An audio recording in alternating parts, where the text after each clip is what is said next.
हाँ बच्चों, सबसे पहले मैट्रिक्स इंट्रोडक्शन देखते हैं।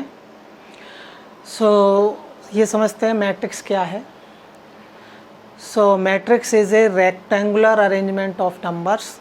It is an ordered array of rectangular arrangements. ठीक है, तो फॉर एग्ज़ाम्पल कोई नंबर्स को हम अरेंज करें 2, 5, 6, 7, 8, 9, so this is the matrix. और फंक्शंस भी हो सकते हैं नंबर्स की जगह पर, नंबर्स हों या फंक्शंस हों।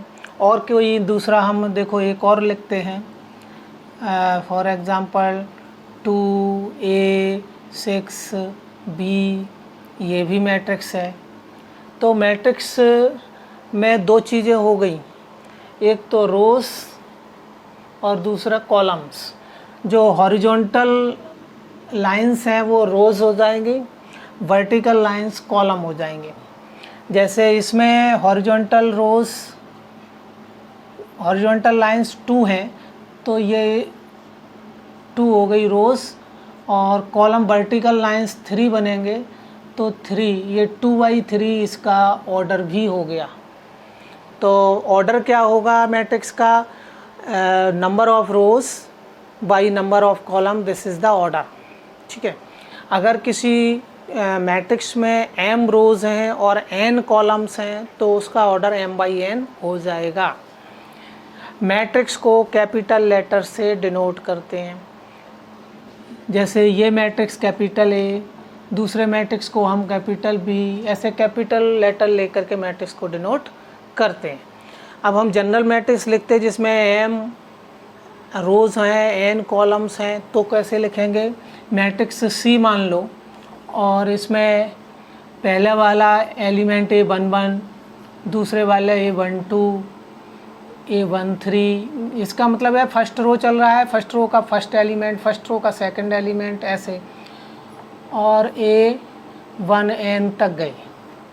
इसी तरह से दूसरा A21, A22, A23 और A2n तक, ऐसे हम चलते जाएं, और लास्ट में m नंबर का आएगा AM1, AM2, AM3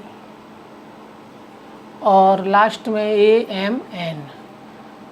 ये कितनी रोज़ होंगी? ये first row, second row, third row और ये mth रो। तो इसमें रो तो है m, ऑर्डर कितने हैं? First column, second column, third column और ये nth कॉलम, तो ये n। This matrix is denoted written as such type, ऐसे लिख सकते हैं हम। इसके m रोज़ हो गए और n कॉलम हो गए, वर्टिकल लाइंस कॉलम हो गई। ठीक है, इसी को अगर शॉर्ट में लिखें तो शॉर्ट में हम इसको ऐसे लिख सकते हैं कि छोटा सा यहाँ एलिमेंट Aij कर दें और इसका ऑर्डर बता दें m/n। यहाँ पर i की वैल्यू 1 से लेकर के m तक जाएगी, j की वैल्यू n तक जाएगी, और पूरा मैट्रिक्स आपका इसका फुल फॉर्म इस तरह से आप लिख सकते हैं। किसी मैट्रिक्स को अगर हम फिर से बता देते हैं कि डेफिनेशन क्या है। Matrix is a rectangular arrangement of numbers. जो हॉरिजॉन्टल लाइंस होती हैं वो रोज़ हो गई, वर्टिकल लाइंस कॉलम हो गई। अगर m रोज़ हैं, n कॉलम्स हैं, तो m/n ऑर्डर हो गया, और इसको इस तरह से भी डिनोट कर सकते हैं। तो ये मैट्रिक्स का इंट्रोडक्शन था। ठीक है।